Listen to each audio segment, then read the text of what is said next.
ही सजन सही जे मूं कोड निहारिया ही सजन सही जे मूं कोड निहारिया ईंदम जा पे ही कि सभु लाहींदम दुखड़ा। सुबेली साथियों जे लतीफ़िलात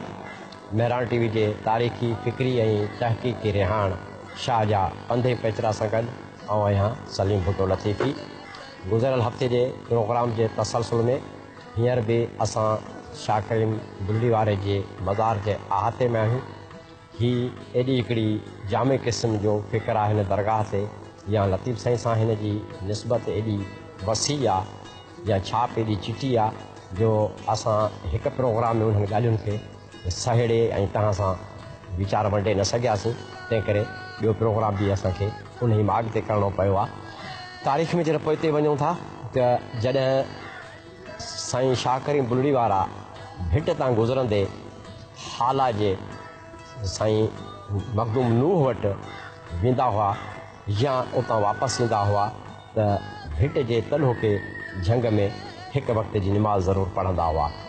त अक्सर जेके सफ़र में फ़क़ीर गॾु हूंदा त उहे साईं खां मालूम कंदा त साईं तव्हां कॾहिं ईंदे कॾहिं वेंदे हिन माॻ ते निमाज़ पढ़ो था। उन जो को ख़ासि सबबु या कारण त साईं शाह करीम फरमाईंदा हुआ त मुंहिंजी पोयर मां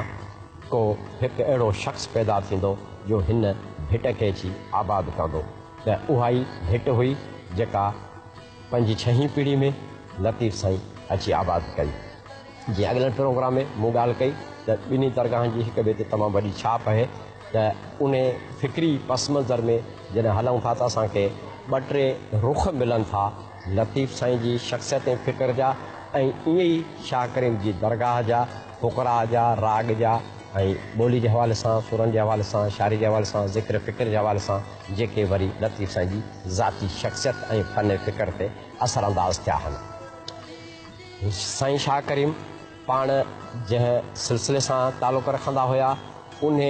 ज़िक्र फ़िक्र खे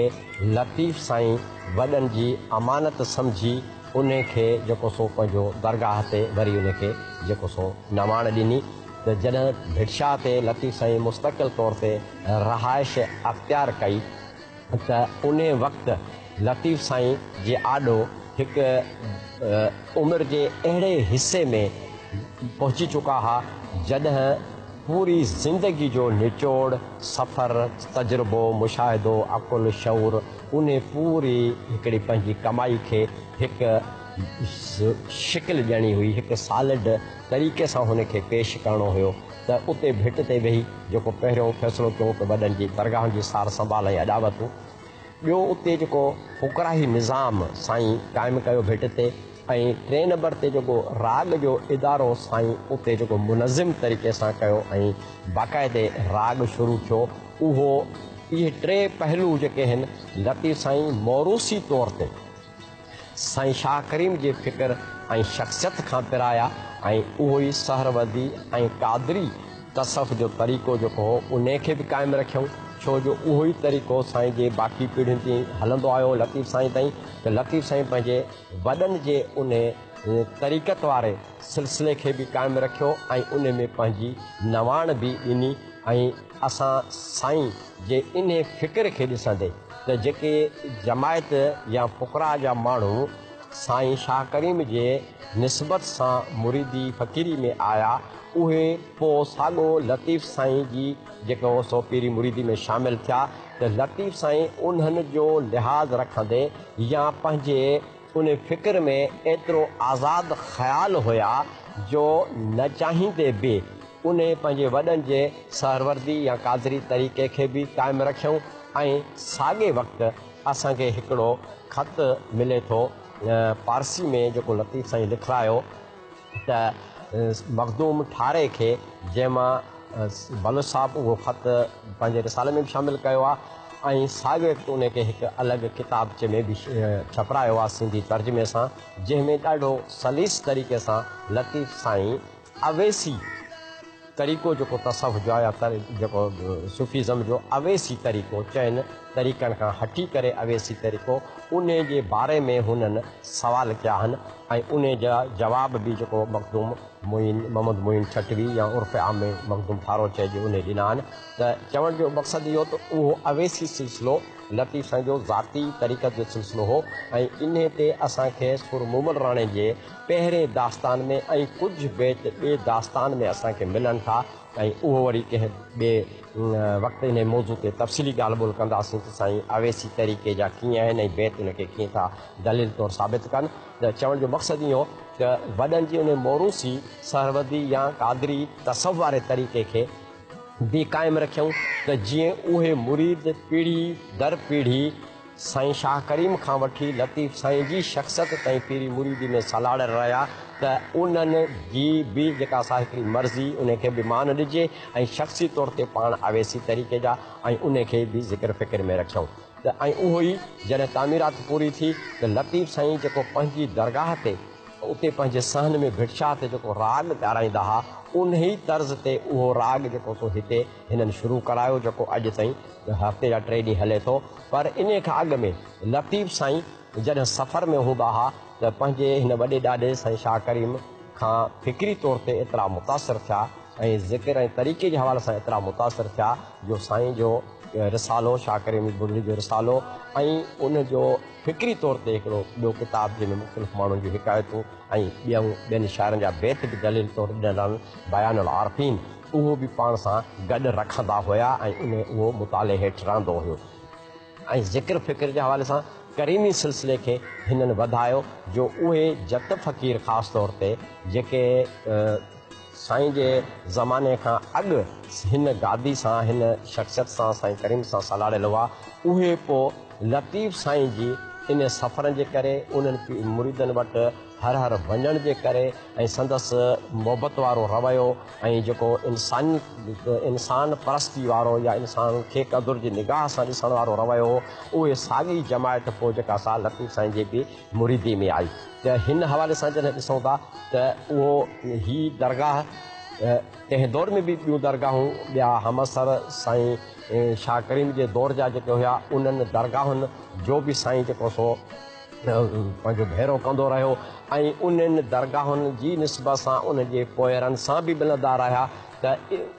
ऐं अक्सर उहे दरगाहूं जेके शाह करीम जा हमसर हुया ऐं उन्हनि बुज़ुर्गनि जूं ज़ियारतूं बि कयूं ऐं साॻे उन जी पोयर सां बि हुन मेल जो सिलसिलो रहियो। त इहो फ़िक्री तसलसुल या ज़हनी ऐं शौरी तौर ते शाह करीम जे उन फ़िक्र खे असर खे क़बूल करण जो नतीजो हो जो लतीफ़ साईं पंहिंजे दौर में उन तसलसुल खे क़ाइमु रखंदा आया ऐं फ़िक्री तौर ते उहा सादी ज़िंदगी अवामी ज़िंदगी बि उहा जेका सा जारी रखियूं। जीअं मां अक्सर ॻाल्हि कंदो आहियां त सिंध जे सूफ़ी ऐं सिंध खां ॿाहिरि जे सूफ़ियुनि में ॿ हिकिड़ियूं इम्तियाज़ी ख़ासियतूं असांखे नज़र ईंदियूं आहिनि त सिंध जो सूफ़ी अलाह कमाए मार्फत जी मंज़िल मारण खां पोइ वरी आवाम जे विच में अची अवामी ज़िंदगी गुज़ारींदो आहे ऐं ईअं ई असां शाह करीम जन खे ॾिसूं था त हू पाण हारपे जो जेको सो धंधो कनि था हर हलाइनि था खेती ॿाड़ी उहो कनि था पिया ऐं इन सां मुख़्तलिफ़ रवायतूं तमसीली तौर ते फ़िक्री तौर ते ॻंढियल आहिनि।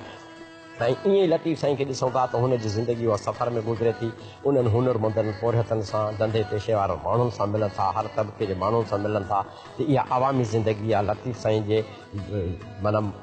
ज़हन या सोच रखंदड़ ऐं उहे सिंधी सूफ़ी जेके आहिनि त न त ग़ैर सिंधी सूफ़ी असां ॾिसंदा आहियूं त अलाह कमाए मार्फत जी मंज़िल माणे वञी कुंड पासो साईं कंहिं मदरसे जो दर्स तदरीस ताईं वधि महदूद रहंदा हुनजो अवामी हवाले सां का ज़िंदगी जा उहिञाण न मिलंदा आहिनि। ईअं ई वरी असां जॾहिं ॾिसूं था त सिंध जा सूफ़ी जेके आहिनि शहीद उहे अवामी मक़सद लाइ अवामी काज़ लाइ शहीद थियनि था ऐं ग़ैर सिंधी शहीद सूफ़ी जेके आहिनि उहे ज़ेर ताज़ीर या मुले जी फ़तवा या वक़्त जे मौलवियुनि जी फ़तवा जे हवाले सां ग़ैर शरई नुक़्ते जे हवाले सां शहीद थियनि था। त हिन ई पीढ़ी में असां वरी साईं शेर शाह जलाल जी शहादत ॾिसूं था जेके करीम साईं जा फ़र्ज़ंद आहिनि जेका अॻु में बि असां ॻाल्हि कई त उहे इहा फ़िक्री तौर ते साईं शाह करीम जो उहो असरु आहे लतीफ़ साईं ते ऐं शाइरी जे हवाले सां ॾिसिजे थो त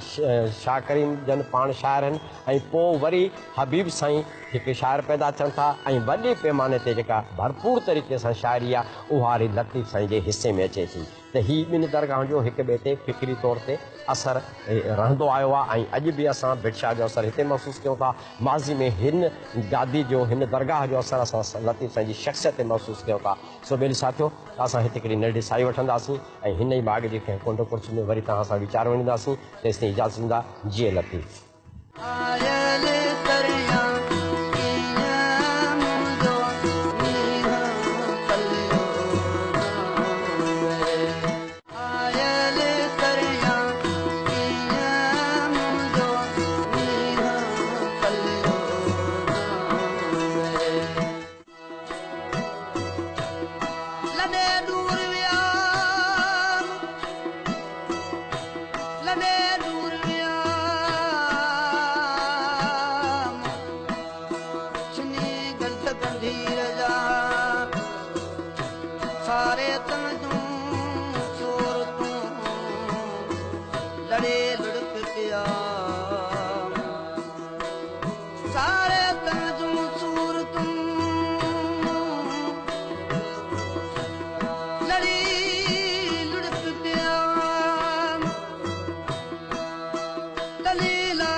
अघी अघाई रंज पिरियां खे रसियो अघी अघाई रंज पिरियां खे रसियो चखियमि चङाई सोरांघे सूर्य तां सो ॿिए साथियो साईं खां पोइ हिकु दफ़ो ॿीहर भलीकार जीअं लती फिलहाल असां साईं शाह करीम बुलड़ी जी दरगाह जे अहाते जे हिकु ॿिए कुंड में मौजूदु आहियूं जीअं मूं अर्ज़ु कयो त साईं खां वञण खां अॻु बि हिते मौजूदु हुआसीं हिन जूह खे अॼोके दौर जे हवाले सां या तॾो के मुग़ल दौर में ग़ुलाम सिंध जे हवाले सां ॾिसूं था त ठटो बि हितां असांखे वेझो पए थो ऐं झोंक शरीफ़ बि असांखे वेझो पए थी 3 किलोमीटर खनि ते आहे ऐं ईअं ई असांखे बिरशाह जी वाट हेसी ते जेका वठी अचे थी या लाड़ जो इलाइक़ो लाड़ जी हिसे जी पटी ऐं इन लाड़ जी पटी जो वरी उन्हनि किरदारनि ऐं सुरनि सां तालुक़ु जिन खे 7 सुर ऐं 10 ॾातार सॾियो थो वञे कच्छ ऐं थर वारो इलाइक़ो त हीउ तॾो की सिंध जो जॾहिं बाक़ी सिंध ते कलोड़ा हाकिम हुया ऐं उहा सिंध जेका चइनि मुख़्तलिफ़ परगिणनि में या नंढड़ियुनि नवाबियुनि में विरहाई वई ऐं उन मां हिकु नवाबी छठे शहर जे नवाब वटि हुई मुग़लनि जे नुमाइंदे तौरु ऐं बाक़ी सिंध कलोड़नि जे ज़ेर असर हुई त हीउ उन दौर में हीउ खितो लाड़ जो खितो ख़ासि तौर ते ऐं शाह करीम बुलड़ी वारो हीउ इलाइक़ो या पंहिंजो शाहनात शहीद जो इलाइक़ो उन दौर में ॾाढो हिकिड़ो अजीब तारीख़ी तब्दीली जंहिंखे चइजे या हिकिड़ो शऊर या जागृता जेका चइजे उन जो मुहवर मर्कज़ रहिया आहिनि ऐं लतीफ़ साईं जी पूरी ज़िंदगी हिन लाड़ जी पटी सां ऐं ख़ासि तौर ते ठटे शहर जे हवाले सां या शाह करीम बुलड़ी जन जे हवाले सां जेका अज़ाज़त वेझड़ा को फ़िक्री ज़हनी तौर ते रही ऐं हिकु ॿिए जो रत भत हॾ चम हुया त हितां ई अॻिते जेको ठटे ते वञणु थींदो त मखदूम मोहम्मद मुइन उर्फ़ आम में जंहिंखे मखदूम फारो सजे थो लतीफ़ साईं जो पगमट यार हुयो उहो तॾो के ग़ुलाम सिंध जी हिन परगिणे में जेको गादी आहे राजधानी आहे ठटो उन में रहनि था उते उन्हनि सां जेके उन जूं रिहाणियूं फ़िक्री तौर ते थियनि थियूं जीअं मां साईं ते वञण खां अॻु में ॻाल्हि कई अवेसी तरीक़े जे हवाले सां ख़त लिखण वारी त साईं जो पगमट यार हो एतिरी हद ताईं दोस्त हो हुनजो जो लतीफ़ साईं जॾहिं आख़िरी दफ़ो मिलणु आया त मखदूम फारे जो विसाल थियो साईं हुनजो कफ़न दफ़न करायो ऐं पोइ पाण फरमायो त जंहिं यार लाइ ईंदा हुआसीं ठटे हाणे उहो यार न रहियो आहे ऐं हाणे असां ठटे अचण खां बसि कई त माना एॾी उहा अहमियत हुई ऐं इते ई उन दौर में मोहम्मद हाशिम ठटवी असांखे मिले थो हिकु मज़हबी सोच जे हवाले सां हिन खिते सां तालुक़ु रखंदड़ ठटे जी उहा सूरत हाल लतीफ़ साईं जे दौर में वरी हिकु मज़हबी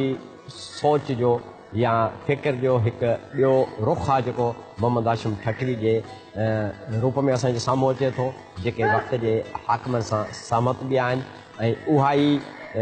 जेको तारीख़ी तसलसल आहे पोइ हिते काज़ी कादन ताईं वञी पुॼे थो, जेको साॻियो रुख़ आहे सोच जो ऐं मज़हब जो ऐं पंहिंजे मक़ामी माण्हुनि ऐं पंहिंजी धरती जे आजिबे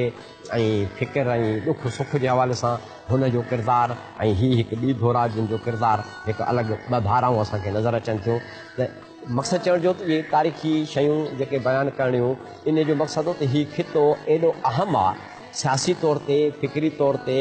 ऐं तब्दीली जे हवाले सां एतिरो अहम आहे जो असां लतीफ़ साईं खे हिन इलाइक़े खां, हिन जूअ खां, हिन इलाइक़े जे इन्हनि किरदारनि खां जेके साईं जा अज़ीज़ या दोस्त हुजनि या तंहिं दौर जा आम किरदार हुजनि, उन्हनि खां असां अलॻि नथा करे सघूं। हीअ ई वरी उहो ख़ितो आहे जंहिंमें असांखे ठटे में खींजर जेका असां डंड मिले थी, नूरी जाम तमाची जो सुर असांखे मिले थो, जंहिंमें हिकिड़ो आइडियल क़िस्म जो जमहूरी निज़ाम या हिकिड़ो नज़रियो पेश कयो वञे थो। हिन ई ज़िले में असांखे वरी ठटे जे हिसाब सां असांखे सुर ससी जा पंज किरदार मिलनि था। उन खां अलावा रामकली ऐं खाहोड़ी जा कुझु बेत जेके हंगलाज ते हितो सफ़र थियनि था, उहा वाट बि हितां वञे थी। त तॾो की सिंध में हीउ इलाइक़ो, हीउ परगिणो तारीख़ में साईं खां अॻु ऐं पोइ जो दौर ताईं सामुंडी पटी जे करे बि, पुराणे दौर में वापारी हवाले सां बि ऐं सिंध जे आजिबे जे हवाले सां जेके सूर्य किरदार हिकिड़ा पैदा थिया, जेके इनकलाबी किरदार पैदा थिया, उहे बि हिन खिते सां ऐं मजमूई तौर ते मोहन जे दड़े खां पोइ जेको हिकिड़ो डिघो हिकिड़ो असांखे विथी नज़र अचे थी, उन खां पोइ जेकॾहिं सिंधियत जे हवाले सां, सिंधी क़ौम जी सुञाणप जे हवाले सां या सिंधी क़ौम जी सक़ाफ़ती तारीख़ी मिज़ाज ऐं हुन जे माणपे खे सुञाणण जे हवाले सां जेकॾहिं असांखे शऊरी नेसारा मिलनि था, त उहे वरी असांखे हिन खिते जे उन्हनि बुज़ुर्गनि ऐं उन्हनि आलमनि ऐं उन्हनि शऊरी माण्हुनि जी ज़बानी मिलनि था, जेके अॼोकी सिंध खे बि ज़रूरत आहे उन शऊरी जागरता जी। त लतीफ़ साईं जी ज़िंदगी जे हवाले सां जॾहिं हीअ असां रिहाणे जो सिलसिलो शुरू कयो, शाह जा 15 पेचरा, त जेके ॿाहिरें सिंध खां ॿाहिरि जा जेके सफ़र 2-4 रहिया, 5 वॾा सफ़र रहिया, बाक़ी आम तौर ते साईं जा सफ़र हिन जूअ में रहिया आहिनि। ऐं हीअ जेको असां लाड़ जी पटी या ठटो या बदीन ते जॾहिं असां वञूं था, त नरगो साईं जे पीढ़ी में वॾनि बुज़ुर्गनि जूं उते मज़ारूं ऐं उन्हनि सां निस्बत रखंदड़ बाग़ मकान आहिनि ऐं उन्हनि जूं जेके से यादाश्तूं आहिनि। साॻे वक़्तु उन्हनि जी पीढ़ी मां साईं जे दौर में हयात उहे बुज़ुर्ग जेके साईं जे इन पीढ़ी सां तालुक़ु रखंदड़ आहे, उन्हनि सां मेल जोल बि रहे थी। ऐं इन ई साॻे जूअ सां साईं जो बदीन जे हवाले सां सामणो फ़क़ीर जेको साईं जो पगमट यार हुयो। ऐं वरी जॾहिं खाहोड़ी तहरीक जे हवाले सां ॻाल्हाईंदासीं त साईं मेखण जेको पंहिंजो भगत मेखण हुयो, उहो बि साईं जे इन खाहोड़ी तहरीक सां तालुक़ु रखे थो। उन खां पोइ इब्राहिम अदीलो या इब्राहिम लकड़ी वारो ऐं जुमो फ़क़ीर या मखदूम ठारो, इहे ॿिया बुज़ुर्ग जेके आहिनि साईं जा उहे हम ख़्याल जेके धुरियूं हुयूं, जिन सां साईं जो बार बार तनज़ीमी हवाले सां, जाफ़ोड़ी हवाले सां, खाहोड़ की ख़ैर जे हवाले सां मिलणु जुलणु थींदो हुयो। ऐं पंहिंजी फ़िक्री जेका तहरीक हिननि अवाम में उहा जागरता शऊर पैदा करण लाइ जेका हलाई, त उन जा अक्सर हम ख़्याल ऐं हम क़दम दोस्त जेके हुया, से बि हिन खिते सां तालुक़ु रखंदड़ हुया।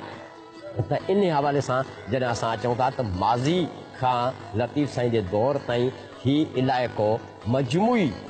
अवामी जागरता, आवाम जे ॾुख सुख जे सूर जे हवाले सां उन जो हल ॻोल्हणु, जीअं साईं जे सुर सामुंडी में हिकिड़ो बेत आहे त खारे खेड़ाऊ मथे मिठे मोटिया, खारे खेड़ाऊ मथे मिठे मोटिया, सौदो कन न सोन जा वॾा विहाऊ, मोती जे मेहराण जा तिन जा कामाऊ। त इहे खारे खेड़ाऊ ज़िंदगी जी खाराइण सां, ॾुखनि सां, उन जे तकलीफ़ुनि सां, उन जे अज़ियतुनि सां, उन्हनि धारियनि साम्राजी धुरियुनि जे कब्ज़नि ऐं उन्हनि जे तरफ़ां पहुचंदड़ तकलीफ़ुनि खां निजात हासिलु करण लाइ जेको फ़िक्र ॾिनो पियो वियो, उन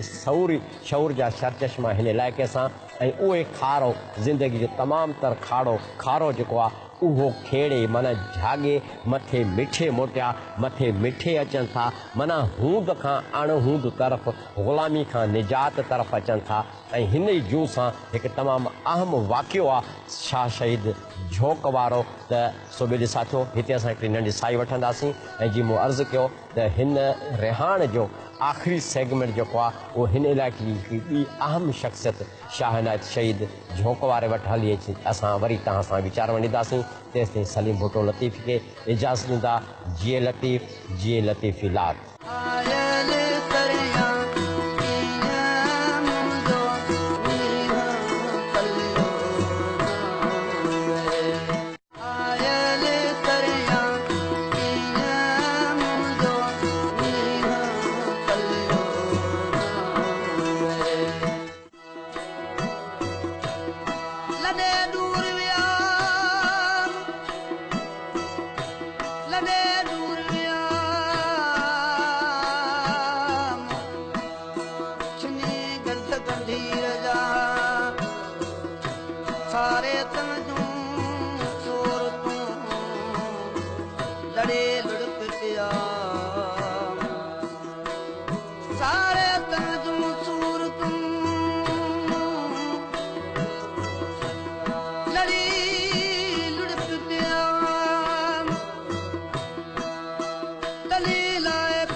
अॻियां अॼु न वटि पोयनि सिर संभाया अॻियां अॼु न वटि पोयनि सिर संभाया काट त पोइ क़बूल में मछण भाई घटि मथा मुहाइनि जा पिया न ॾिसी पट कलाड़ के हट कुसण जो कूकू आहिनि सूबे जी साथियो साही खां पोइ जीअं मूं अॻु ॿुधायो तव्हांखे असां शाह शहीद झोंक वारे जी अङण में हूंदासीं हींअर मां उतां ॻाल्हायां पियो जीअं लतीफ़ इलात शाह इनायत शहीद लतीफ़ साईं जे दौर जा आहिनि पाण तारीख़ ॿुधाए थी सुमार शेख पंहिंजी किताब शाह जा लाड़ता भेरा उन में ॿ दफ़ा हिननि जो पाण में रिहाणियूं थियूं आहिनि ऐं जीअं अॻु में मूं ॻाल्हि कई साईं ते वञण खां अॻु में त हीउ इलाइक़ो सियासी ऐं तब्दीली जे हवाले सां शऊर ऐं जागरता जो सरचश्मो रहियो आहे त उन ग़ुलाम दौर जे हवाले सां जीअं हिकु तरफ़ कलोड़ा मज़हब जे मोर्चे मां इक़्तिदारी ऐवान जो सफ़र कंदे टी चौथीं पीढ़ी ते पहुता हुआ ईअं ई हिन दरगाह तां बि हिकु इनकलाबी चुरपुर या हलचल असांखे नज़र अचे थी त शाह इनायत शहीद उन हवाले सां शहादत खे पुॼनि था उन दौर में जॾहिं शाह इनायत जी शहादत थिए थी त मुग़ल दौर या मुग़ल हाकिमियत या दिल्ली जी सल्तनत दिल्ली जो इक़्तिदार अहिड़ियुनि मजबूरियुनि ऐं कमज़ोरियुनि में अची पहुतो हो जो पूरे अखंड में हर तरफ़ बग़ावतूं नज़र थियूं अचनि ऐं हिते जीअं जिथे लतीफ़ साईं जी खाउड़ की ख़ैर पंहिंजो किरदारु निभाए पई साॻे वक़्तु शाह इनायत शहीद पंहिंजे टोले सां गॾु पंहिंजी जमायत सां गॾु उन इक़्तिदारी क़ुवतुनि खे ललकारियो बीठो हुयो पर जीअं त कलोड़ा ॿ टे पीढ़ियुनि खां मुग़लनि जा आज़मायल हिकिड़े क़िस्म जा दौर हुई त उन्हनि जो सफ़र जेको इक़्तिदारी ऐवान तरफ़ो हुयो सिंध तॾोके चइनि पिरगणे में विरहायल ऐं उहा 3 पिरगणा कलोड़नि जे हवाले हुया हिकु पिरगणो जेको ठटो हिते अञा मुग़ली नवाबियत में हुयो त उन ई नवाबी में शाह इनायत जी जेका असां हिकिड़ो किरदारु असांजे साम्हूं अचे थो उन किरदार जे हवाले सां जॾहिं ॻाल्हि कयूं था त पंहिंजो डॉक्टर मोहम्मद इब्राहिम जोयो साहब पंहिंजी किताब शाह सचल सामी में लिखनि था त मुग़लनि जी ड्रहंदड़ दीवार जेका थोरे हिकिड़े धिके जे मुहताज हुई ऐं लोकल या मक़ामी ॿिनि मज़हबी धुरियुनि जी हिक ॿिए ते बेएतबारी जे नतीजे में जेके ग़लति फ़हमियूं या इख़्तिलाफ़ पैदा थिया ऐं उन जे एवज़ कल्होड़ा मुग़ल नवाबनि जी धुर थी शाह इनायत जे ख़िलाफ़ जंग जो संदरो ॿधी बीठा ऐं उहा जंग हिन झोंक जी हिन वसंदी में जेका थी ऐं हिते आसपास में असांखे दरगुमू जे पुठ में शाह इनायत शहीद जी मज़ार नज़र अचे थी पर 7 गंज शहीदा जेके तंहिं लड़ाई में या झड़प में जेके शहीद फ़क़ीर थिया शाह इनायत जा उन एॾे वॾे पैमाने ते शहादतूं थियूं जो उन्हनि खे जामे क़बरुनि में दफ़न कयो वियो त उहे 7 गंज शहीद हिन दरगाह जे आसपास वारे इलाइक़े में आहिनि, जंहिंमां काफ़ी मैसार जी बाक़ी के 3 वञी बचा आहिनि। ऐं उन वक़्तु साॻे वक़्तु उन्हनि जेके गंज शहीदा सजनि था भेड़ा आहिनि, उते बरसातुनि जे टाइम ते मुख़्तलिफ़ तारीख़ी शयूं बि लभनि थियूं जेके तंहिं दौर जो ॾस पतो या उहिञाण ॾियनि थियूं। त चवण जो मक़सदु इहो त ही आजपे जी सिंध जे आजपे जी क़ुवत ॿी तलहोड़ा सिंध जे इक़्तिदारी क़ुवत जी नाइतफ़ाक़ी ऐं हिक ॿिए ते एतबार भरोसो न करणु या 2 मक़ामी क़ुवतूं अहिड़े वक़्तु जॾहिं सिंध जो आजपे जो ख़्वाबु साभियां थींदे थींदे असांखे रहिजी वियो, अहिड़े वक़्तु हिन जो इख़्तिलाफ़ मजमूई क़ौमी काज़ लाइ, मजमूई सिंध जे आजपे लाइ जेको सो उहो ख़्वाबु साभियां न करे सघियो, जंहिं करे मुग़ल नवाबी 20 साल अञा जेको सो पंहिंजी क़ाइमु रही ऐं 20 साल हितां जो माण्हू मुग़लनि जे अज़ाबनि में पीड़जंदो रहियो। ऐं पोइ जॾहिं सिंध आज़ादु थिए थी त कलहोड़नि जे हथ में त उनखे एतिरो वक़्तु नथो मिले त सिंध ऐं उन जा हाकिम हिकु रियासत जे हवाले सां हिन मुल्क खे पंहिंजी रियासत खे एॾो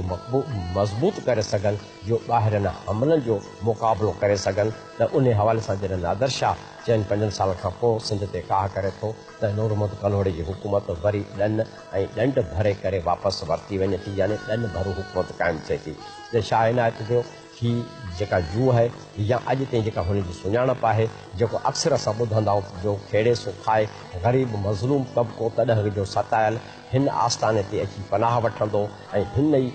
झोंक जे इलाइक़े में असांखे मुख़्तलिफ़ हुनरमंद पोरियत जेके पंहिंजे किरतकार सां हिकिड़ो ईअं सम्झो त जंग जदाल वारे ज़माने में बदअमुनी जे ज़माने में हिकिड़ो नंढड़ो ॿेट हुयो अमुन जो, जिते मज़लूम ऐं महकूम बेवस लाचार माण्हू अची पनाह वठंदा ऐं इन नारे तहत गॾियल उपत, गॾियल महिनत ऐं गॾियल जेको सो उन जो